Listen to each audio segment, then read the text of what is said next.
Today I will be discuss Coulomb's law. पिछले class में बताया था आप लोग को कि कूलम्स लॉ की बात करेंगे, तो आज हम लोग डिस्कस करेंगे। आज की क्लास में हम लोग कूलम्स लॉ की बात करेंगे। तो आज हम लोग देखते हैं कूलम्स लॉ क्या है, कूलम्स लॉ का एप्लीकेशन क्या है। तो मैं बताया था पिछले क्लास में कि कूलम्स लॉ के द्वारा ही हम लोग इलेक्ट्रिक फील्ड समझेंगे, हम लोग इलेक्ट्रिक पोटेंशियल समझेंगे। इसलिए कूलम्स लॉ सबसे बेसिक लॉ है पूरे इलेक्ट्रोस्टैटिक्स का। तो आज हम लोग देखें, पहले हम लोग समझें कि कूलम्स लॉ है क्या। तो देखिए, दो चार्जेज के बीच में जो अनलाइक चार्ज होगा उसके बीच में जो अट्रैक्शन और रिपल्सन होगा, तो मैं बताया था कि अट्रैक्शन और रिपल्सन के बारे में आइडिया दिया था कैवेंडिश ने। प्रीवियस क्लासेस में हम लोगों ने डिस्कस किया था। लेकिन दो चार्जेज के बीच लगने वाला फोर्स का मैग्नीट्यूड कैसे फाइंड आउट हम लोग करेंगे कि दो चार्जेज के बीच लगने वाला फोर्स का मैग्नीट्यूड क्या है। मतलब अट्रैक्शन और रिपल्सन हो रहा है तो उसमें जो फोर्स लग रहा है उस फोर्स का मैग्नीट्यूड कैसे फाइंड आउट करेंगे, तो उसके बारे में आइडिया दिया था कूलम्स ने। तो आज हम लोग डिस्कस करेंगे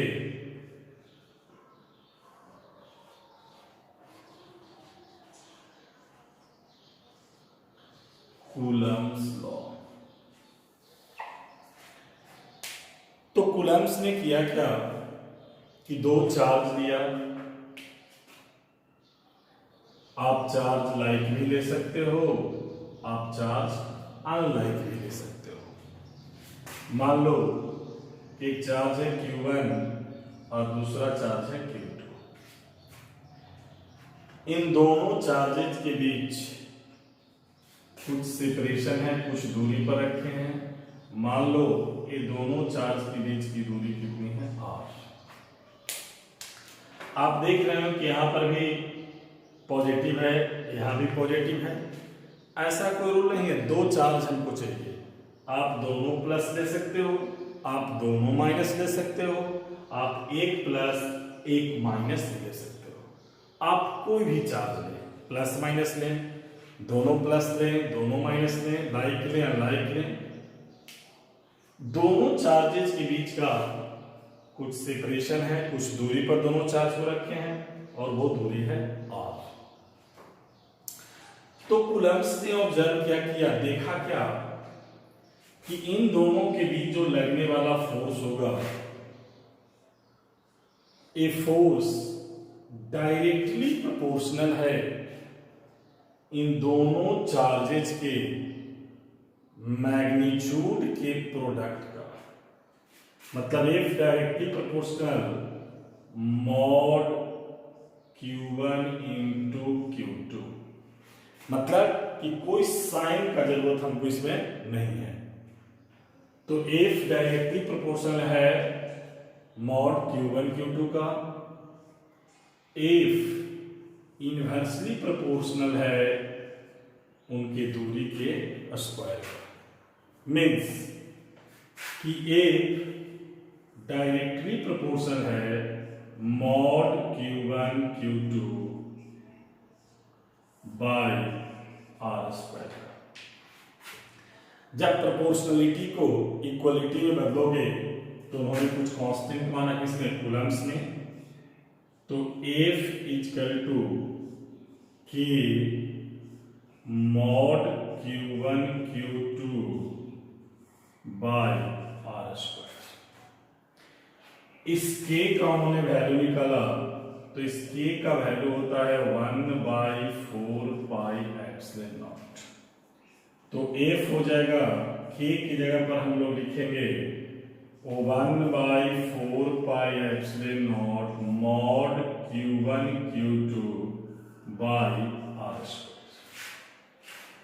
यही हमारा मिला कूलम्स के लॉ से फोर्स निकालने का formula. F equal to K mod Q1 Q2 by r square. K का वैल्यू है 1/4 पाई एप्सिलॉन नॉट, तो F equal to 1/4 pi epsilon naught Q1 Q2 by r square. अब यहां ध्यान देंगे 4 का वैल्यू पता है, पाई पता है, 22 में 7 है 3.14। इस एप्सिलॉन नॉट का वैल्यू होता है 8.854 इंटू 10⁻⁻12। इस एप्सिलॉन नॉट का वैल्यू होता है, इसको कहते हैं एप्सिलॉन नॉट। तो इसका वैल्यू होता है 8.854 इंटू 10⁻12 कूलम स्क्वायर पर मीटर स्क्वायर। तो जब सबका वैल्यू पुट करोगे यहां,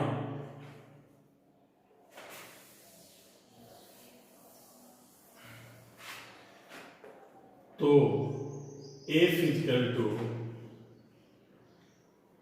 तो इसका जब वैल्यू पुट करोगे 1/4 पाई एप्सिलॉन नॉट, 1/4 3.14 और एप्सिलॉन नॉट का वैल्यू आ गया 8.854 इंटू 10⁻⁻12। तो इस सबको सोल्व करोगे तो इसका वैल्यू आएगा 9 इंटू 10⁻। तो 1/4 का वैल्यू कितना आ गया 9 इंटू 10⁻9। तो हम लोग ये भी लिख सकते हैं कि F equal to 9 into 10⁻9 mod Q1 Q2 और y क्या r²। यही फोर्स निकालने का हमारा फॉर्मूला है कि अगर दो चार्ज हमको दिया हुआ रहे, उनके बीच का सेपरेशन दिया हुआ रहे, तो उन दोनों के बीच लगने वाला फोर्स का मैग्नीट्यूड हम लोग फाइंड आउट कर लेंगे। किसके हेल्प से? कूलम्ब्स लॉ के हेल्प से। तो कूलम्ब्स लॉ ने कहा क्या कि दो चार्जेस के बीच लगने वाला फोर्स जो होगा वो दो चार्जेस के मैग्नीट्यूड के प्रोडक्ट के डायरेक्टली प्रोपोर्शनल होगा, और उन दोनों चार्जेस के बीच लगने वाला फोर्स उनके बीच की दूरी के स्क्वायर का इनवर्सली प्रोपोर्शनल होगा। देखिए ध्यान दीजिए, हम लोग 11th क्लास में पढ़े थे न्यूटन्स लॉ ऑफ ग्रेविटेशन या ग्रेविटेशनल फोर्स। तो वहां पर हम लोग पढ़े थे, हम लोग का फॉर्मूला था F इक्वल टू Gm1m2/r²। मतलब वहां F डायरेक्टली प्रोपोर्शनल था दो मासेस के प्रोडक्ट का, इनवर्सली प्रोपोर्शनल था दोनों मासेस के बीच की दूरी का, और जब प्रोपोर्शनलिटी को इक्वलिटी में बदलते थे तो हम लोग वहां ग्रेविटेशनल कांस्टेंट कैपिटल G रखते थे, और उस कैपिटल G का वैल्यू होता था 6.67 इंटू 10⁻11। उसी तरह से वहां पर G रखते थे, यहाँ पर हमारा कांस्टेंट K है, और इस K का वैल्यू 1/4 पाई एप्सिलॉन नॉट, इस 1/4 पाई एप्सिलॉन का वैल्यू होता है 9 इंटू 10⁻9। चूंकि ये कांस्टेंट है, एक्सपेरिमेंटली निकाला गया है, तो इसका वैल्यू है 9 इंटू 10⁻9। तो F बराबर हो गया 9 into 10⁻9 mod Q1 Q2/r²। Mod इसलिए लिखा हूं कि चार्ज पॉजिटिव भी होगा नेगेटिव भी होगा, तो हम लोग को कोई यहां साइन से मतलब नहीं है, हम लोग को साइन से कोई मतलब नहीं। तो अब आप इसको देखें कि इसको कहते हैं हम लोग एप्सिलॉन नॉट, जिसको हम लोग कहते हैं एब्सोल्यूट परमिटिविटी। तो यहाँ पर तीन टर्म आप लोग को पढ़ाएंगे, एक होता है परमिटिविटी, एक होता है एब्सोल्यूट परमिटिविटी, और एक होता है रिलेटिव परमिटिविटी। तो एब्सोल्यूट परमिटिविटी हम डिफाइन करते हैं एयर के लिए, मतलब हमारा चार्ज कहाँ रखा हुआ हो, एयर में रखा हुआ हो या वैक्यूम में हो, मतलब जहां पर कोई मीडियम नहीं हो, उसके लिए यहाँ पर हम लोग टर्म यूज करते हैं एप्सिलॉन नॉट। और ये चार्ज का जो वैल्यू आया है Q1 Q2/r², और इसका वैल्यू 9 इंटू 10⁻9। तो ये वैल्यू आया है कब, मतलब ये चार्ज रखा हुआ है कहाँ, एयर में या वैक्यूम में। चूंकि एप्सिलॉन नॉट का वैल्यू है 8.854, और इस एयर जो वैल्यू है वो वैल्यू है किसके लिए, एयर के लिए या वैक्यूम के लिए। ओके, तो जरा हम लोग देखें इसका स्टेटमेंट क्या कहता है कूलम्ब्स लॉ। तो हम लोग यहां लिखते हैं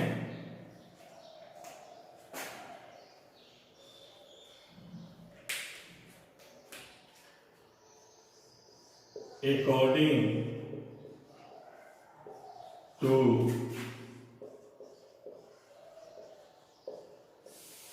Coulomb's law,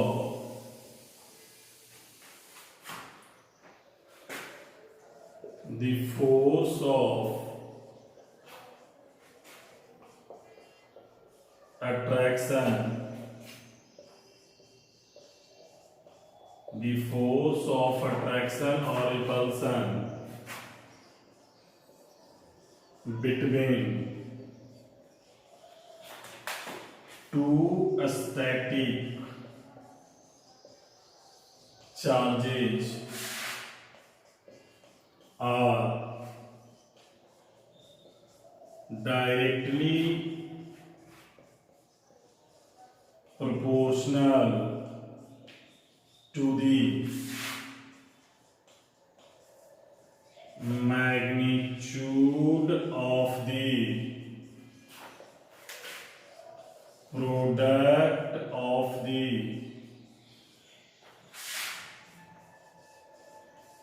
two charges and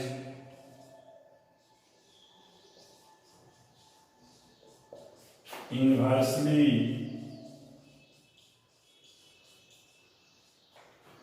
proportional to the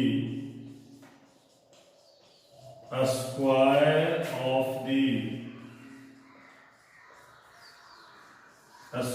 of the distance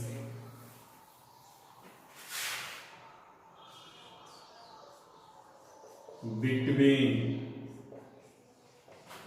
these two charges।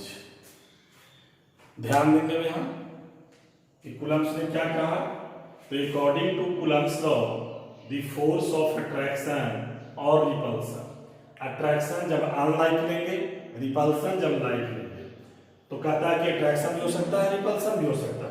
तो according to Coulomb's law the force of attraction और रिपल्सन बिटवीन टू स्टैटिक, चूंकि हम लोग कैसे चार्ज की बात कर रहे हैं, जो चार्जेस कहाँ होगा, रेस्ट में होगा, two static charges are directly proportional to the magnitude of the product.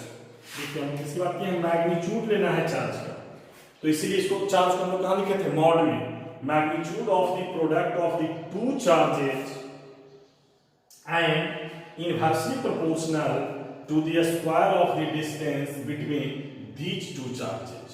तो हम लोग को ही ना मिला F equal to K mod Q1 Q2 by क्या R स्क्वायर, या F equal to 1/4 pi epsilon naught mod Q1 Q2 by R square. अब तो ये हमारा क्या है, कूलम्ब्स लॉ। तो जो 9 × 10⁹ जो हम लोग वैल्यू लेते हैं K का, वो कहाँ है, जब हमारा चार्ज कहाँ होगा, एयर में होगा, जब हमारा चार्ज कहाँ होगा, वैक्यूम में होगा। मतलब कि अगर हम चार्ज को पानी में डाल दें, चार्ज को केरोसिन में डाल दें, चार्ज को ग्लास में डाल दें, तो वहां पर का जो वैल्यू है K का, वो क्या होगा, बदल जाएगा। तो वहां पर का हम लोग डिफाइन करेंगे कि मीडियम में क्या होगा, उसकी बात हम लोग करेंगे। तो यहाँ पर आप लोग देख लीजिए कि कूलम्ब्स ने क्या कहा कि दो चार्जेस के बीच लगने वाला अट्रैक्शन या रिपल्सन का जो फोर्स होगा वो डिपेंड करेगा दोनों चार्ज के मैग्नीट्यूड पर, और जो फोर्स होगा दोनों चार्जेस के बीच वो इनवर्सली प्रोपोर्शनल होगा दोनों चार्जेस के बीच के सेपरेशन पर। मतलब कि आप देख लीजिए वे कांस्टेंट, अगर इसका कांस्टेंट वैल्यू रखते हैं तो F इनवर्सली प्रोपोर्शनल किसका है, डिस्टेंस का।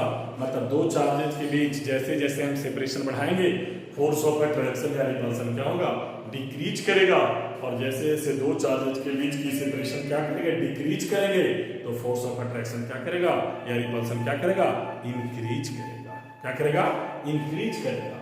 तो कूलम्ब्स लॉ आई थिंक आपको समझ में आ गया होगा। यहाँ पर आप देख लीजिए, यहाँ पर अब यहाँ पर 2-3 टर्म जो है वो मैं आपको बता देता हूँ। यहाँ पर इसको मैं आपको बता देता हूँ।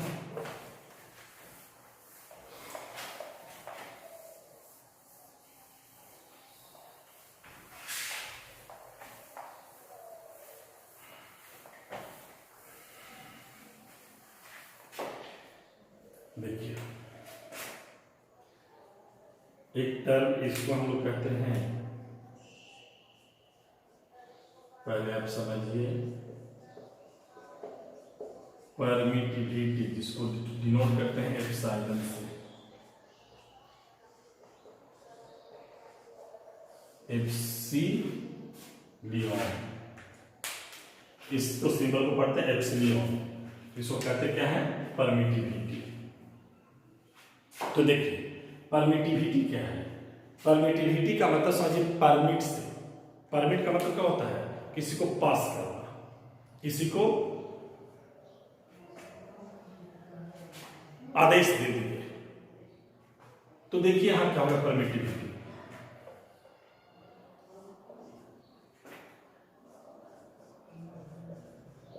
permittivity of a medium,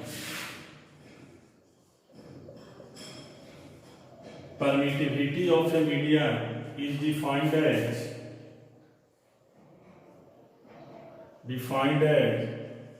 how easily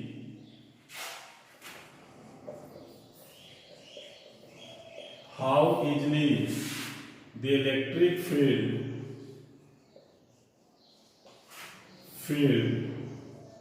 lines passes through them। कहता है कि permittivity of a medium is defined as how easily the electric field lines passes through them।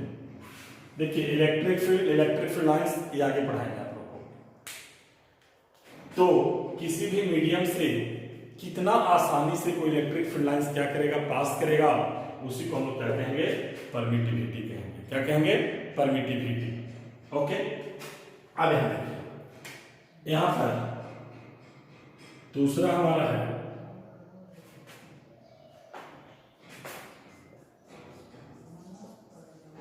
Absolute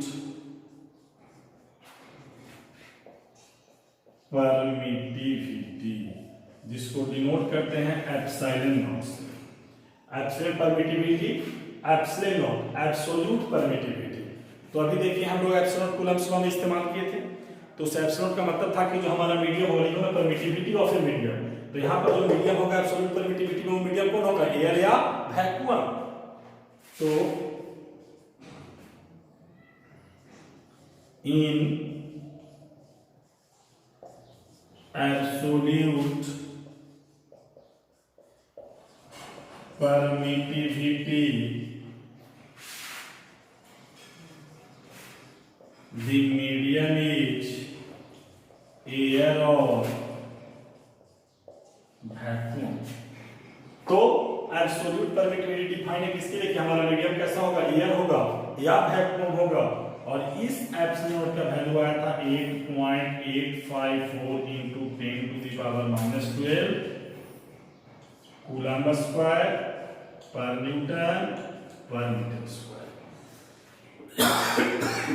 तो आई थिंक परमिटिविटी आप लोगों को समझ में आया होगा कि कोई भी इलेक्ट्रिक फील्ड लाइन जितना पास करेगा, कोई भी फोर्स जितना पास करेगा, दैट इज कॉल्ड परमिटिविटी।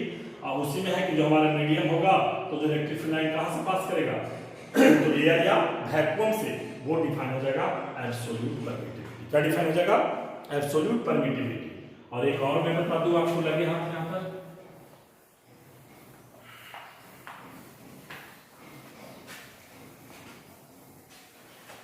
अब यहां पर एक टर्म और हम आपको बता दें,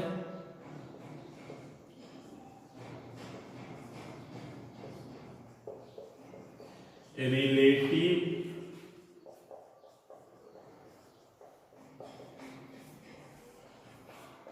देखिए epsilon permittivity, epsilon of absolute permittivity, epsilon R का मतलब रिलेटिव, ये हो गया परमिटिविटी। तो देखिए रिलेटिव परमिटिविटी। तो देखो रिलेटिव परमिटिविटी जब भी हम लोग डिस्कस करेंगे, तो जैसे हम लोग 11th क्लास में पढ़े थे रिलेटिव वेलोसिटी, तो रिलेटिव वर्ड जहां भी लग जाए इसका मतलब कि हमको डिस्कस करने के लिए दो ऑब्जेक्ट की आवश्यकता होगी। तो यहां हम रिलेटिव परमिटिविटी पढ़ रहे हैं, इसका मतलब कि यहां पर भी हमको दो मीडियम की जरूरत पड़ेगा। कितना मीडियम, दो मीडियम। तो देखिए रिलेटिव परमिटिविटी कहता है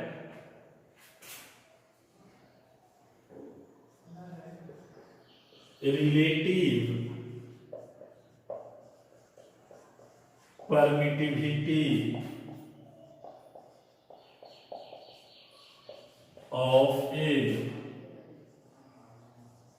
relative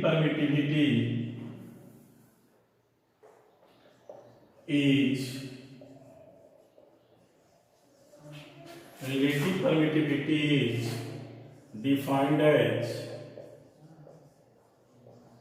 the force of attraction or repulsion between two charges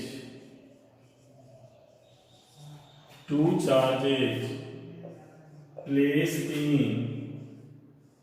air or vacuum placed between. Relative permittivity is defined as the force of attraction or repulsion between two charges placed in air or vacuum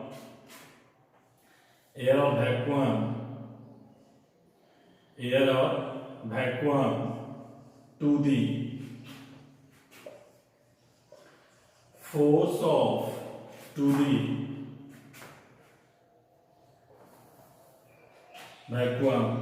the force of attraction or repulsion, the force of attraction or repulsion between the same two charges placed in a medium other than air or vacuum at the same distance. जरा ध्यान दें. Relative permittivity is defined as the force of attraction or repulsion between two charges placed in air or vacuum to the force of attraction or repulsion between the same two charges placed in a medium. मतलब कोई air और vacuum को छोड़ के पानी में डाल दो, ग्लास में डाल दो, केरोसिन में डाल दो. Same two charges placed in a medium at the same distance. मतलब कि जो दो चार्ज हम लिए एयर और वैक्यूम में और जो उनके बीच का सेपरेशन था, सेम वही दोनों चार्जेज को सेम डिस्टेंस पर हम लोग किसी मीडियम में रख दिए.